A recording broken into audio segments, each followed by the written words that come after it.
बिस्मिल्लाहिर्रहमानिर्रहीम। अस्सलाम वालेकुम। Welcome back my YouTube official channel tech FX trading. जी, मेरा नाम है जर्जिस खां और आज हम गोल्ड की वीकली एनालिसिस करने वाले हैं। देखेंगे कि नेक्स्ट वीक में गोल्ड किस तरीके से मूव कर सकता है।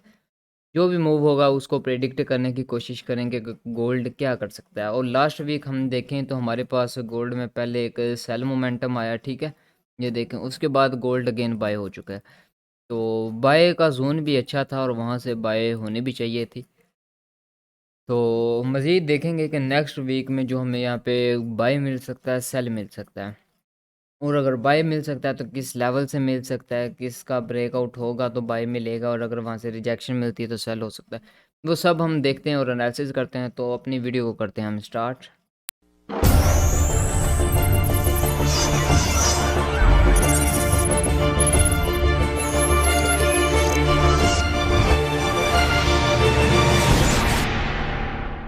जी, तो यहाँ पर मैंने कुछ ये अपनी एनालिसिस की हुई है। इसको मैं एक दफ़ा कर देता हूँ हाइड यहाँ से।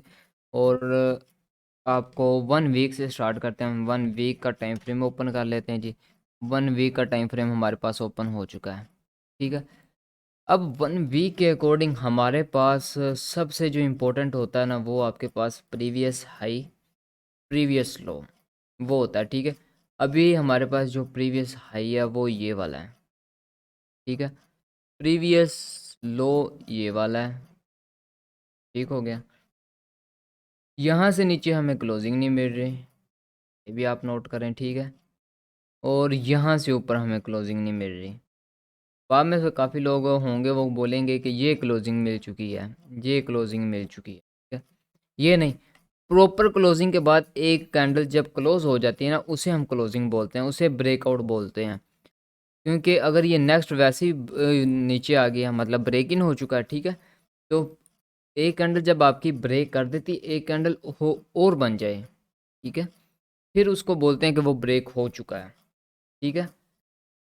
अब यहाँ पर हमारे पास दो सिचुएशन हैं। गोल्ड अगर हमें बाय मिलता है तो कहाँ तक मिल सकता है।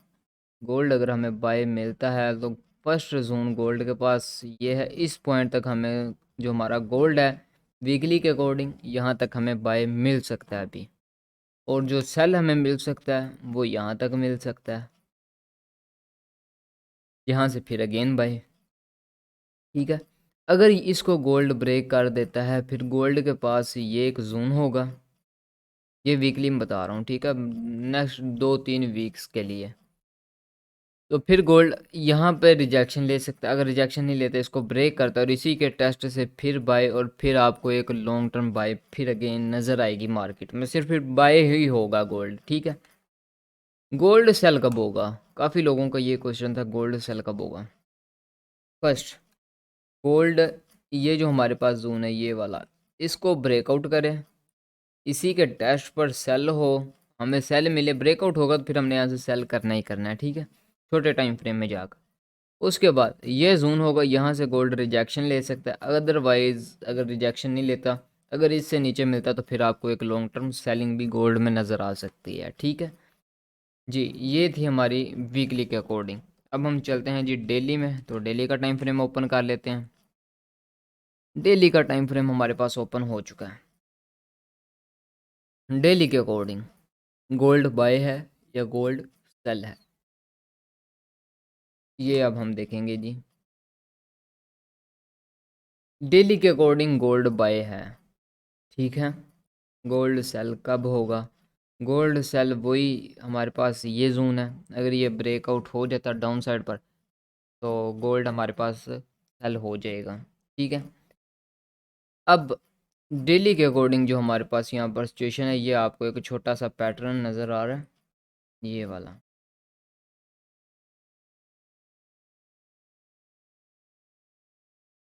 ठीक है। तो अगर आप गौर से देखेंगे तो इसी पॉइंट से रिजेक्शन ली है, ठीक है। और उसके बाद ये रद्द अमल। अब इसमें जो हमारे पास सीन है वो कुछ इस तरीके का है। अगर तो यहाँ से ऊपर हमें क्लोजिंग मिल जाती है डेली की 1 या 2 कैंडल इससे ऊपर क्लोज दे देती हैं तो इसी के टेस्ट पर फिर अगेन बाई किया जा सकता है। फर्स्ट टारगेट हमारा यही होगा, आपको मैंने ऑलरेडी बता दिया। 3450 इसका फर्स्ट टारगेट होगा। सेकंड टारगेट पूरा 3500 होगा फिर, ठीक है। डेली के अकॉर्डिंग बाय है गोल्ड अभी। अगर इसने सेल होना हुआ तो यहाँ से ही ये कुछ इस तरीके से मूव करेगा, मैं आपको बता दूं। यहाँ से ये कुछ इस तरीके से मूव करेगा, ऊपर जाएगी कैंडल, ठीक है। तो लेकिन स्विप करके गेंद नीचे आ जाएगी, ठीक है। कुछ इस तरीके से, मतलब कि इस तरीके से कैंडल नीचे आ जाएगी। अगर कुछ इस तरीके का सीन चलता है उसके लिए मस्ट है कि कैंडल को रेड होना चाहिए, ठीक है। फिर हम बोल सकते हैं कि इसमें सेलिंग आ चुकी, ठीक है। अब डेली में भी हमारे पास हो गया, ठीक है। डेली में सिर्फ आपको यही बताना था, अगर इससे नीचे क्लोजिंग आती है, इससे नीचे क्लोजिंग आती है, ये दो बाई के जोन हैं अभी हमारे पास डेली में। अगर ये ब्रेक होता है फिर ये होगा, और ये होता है तो फिर नीचे फिर अच्छी सेलिंग आपको नज़र आ सकती है, ठीक है। ये होगा हमारा डेली में। 4H का टाइम फ्रेम यूज़ करते हैं जी। 4H का टाइम फ्रेम ओपन हो चुका है। अकॉर्डिंग टू 4H ये आपको यहाँ पर ये एक रेंज नज़र आई है जो मार्केट ने की थी, ये बहुत बड़ी बाइंग की निशानी थी, मैंने वीडियो में भी बताया था, ठीक है। अब यहाँ पर सीन क्या होने वाला है, कुछ इस तरीके से आप ड्रॉ कर सकते हैं।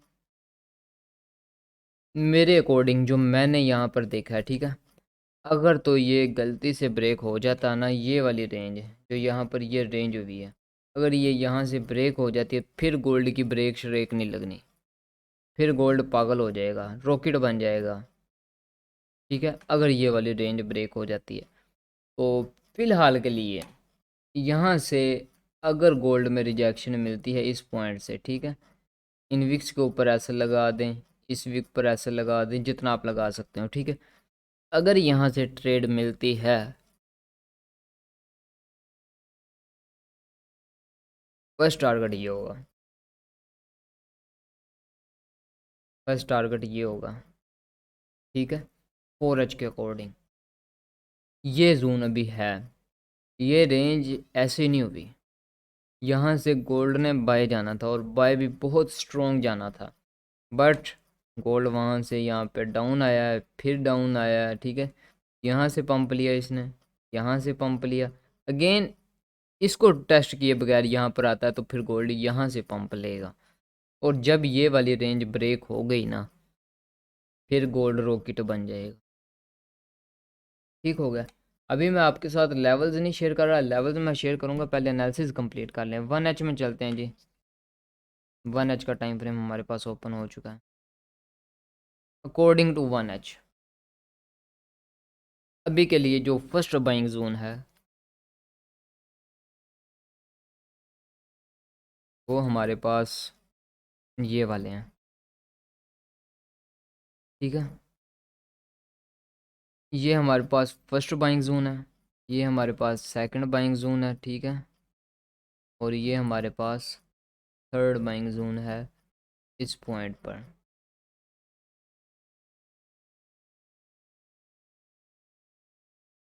ये वाला ठीक हो गया, ये हमारे पास हो गया बाइंग जोन। अब आते हैं हम सेलिंग जोन की तरफ, ठीक है। ट्रेड्स मैंने यार आपके साथ शेयर नहीं की क्योंकि मुझे वहाँ से कोई रिस्पॉन्स नहीं मिल रहा था, तो इसीलिए मैंने वहाँ पर ट्रेड्स शेयर करना बंद कर दी हैं, ठीक है। और इसके साथ सबसे पहले मैं आपको ना नेक्स्ट मंथ हमारे पास जो नेक्स्ट मंथ बोल रहा हूँ, जो नेक्स्ट हमारे पास वीक में फंडामेंटल्स हैं वो देख लेते हैं, फिर उसके अकॉर्डिंग आपको बताता हूँ कि मार्केट में कितना मूव मिल सकता है हमें। आपको याद होगा पीछे हमें ना 1000 पिप की, 1200 पिप की, ठीक है, 1200 पिप की हो गई है, 800 900 पिप की मस्ट कैंडल मिलती थी डेली की। अब मार्केट अपने पुराने मतलब के अंदाज में वापस आ चुकी है, वही 200 पिप, 300 पिप, 400 पिप, 500 पिप की कैंडल बना रही है, ठीक है जी। यूएसडी का सीपीआई डाटा आ रहा है मंथली, ठीक हो गया है ट्यूसडे वाले दिन, और वेनसडे वाले दिन हमारे पास पीपीआई का डाटा आ रहा है। और जुमेरात को देखा जाए तो वो सेम न्यूज़ होती है। क्वार्टाइल सेल्स ये न्यू है, अनएम्प्लॉयमेंट क्लेम्स है, ये हर जुमेरात को न्यूज़ आती है, ठीक है। बस 3 दिन न्यूज़ हमारे पास अच्छा मूव मिलेगा हमें इसमें, ठीक है। अब जिन लोगों को, जो लोग बिगिनर होते हैं, जिनको पता नहीं होता कि फॉरेक्स में न्यूज़ भी इम्पैक्ट करती हैं, न्यूज़ को कहाँ देखा जाए, ठीक है। तो ये मैंने अभी कल परसों वीडियो बनाई है, how to read news in forex factory news for beginner, A to Z. आपको वीडियो थोड़ी सी बड़ी है, 22 मिनट की। इसमें आपको तमाम इन्फॉर्मेशन दी है फॉरेक्स फैक्ट्री पर। आप कुछ भी जो आपको नहीं ना पता वो इस वीडियो से आपको पता चल जाएगा, ठीक है। कौन सी न्यूज़ बड़ी होती है, छोटी होती है, मतलब high impact, low impact, mid impact है, और कैसे पता चलता है कि डाटा ज़्यादा आएगा कम आएगा, इसमें क्या रद्द अमल होगा मार्केट में, ठीक है। ईच एंड एवरीथिंग इस वीडियो में आपको मैंने बताया हुआ है। उसके बाद सेलिंग जो हमारे पास जोन है वो एक हमारे पास यही है, जो यहाँ पर ये आपको लाइन नज़र आ रही है, ठीक है। तो यहाँ से रिस्क ले सकते हैं, उसके बाद यहाँ से हम रिस्क ले सकते हैं, ठीक है। तो उसके बाद फिर हमारे पास वो टॉप ही होगा, ये वाला, ये वाला टॉप होगा हमारे पास, फिर यही है, ठीक है। करना, आप यहाँ पर प्राइस ना देखा करें किस प्राइस पे मैं जोन लगा रहा हूँ, आप सिर्फ कैंडल्स को नोट किया करें किन कैंडल्स पर मैंने ये लेवल्स बनाए हुए हैं, ठीक है। ये आप याद रखें, ठीक है। क्योंकि प्राइस में डिफरेंस होता है MT5 पर और इस ट्रेडिंग व्यू के चार्ट पर प्राइस में थोड़ा सा डिफरेंट होता है कुछ पिप्स का। तो एक पिप से भी असल चला जाता है, एक पिप से असल बच भी जाता है, ठीक है। ये थी हमारी आज की वीडियो। तो उम्मीद करता हूँ वीडियो की आपको समझ आ चुकी होगी। अगर किसी पॉइंट की समझ ना आई हो तो आप वो मुझसे कमेंट में पूछ सकते हैं। तो अगर वीडियो अच्छी लगे तो वीडियो को लाइक ज़रूर करना, कमेंट में अपनी राय ज़रूर पेश करना। मिलते हैं किसी और नेक्स्ट वीडियो में, तब तक अपना और अपने प्यारों का ख्याल रखें, दुआ में याद रखें। अल्लाह हाफिज़।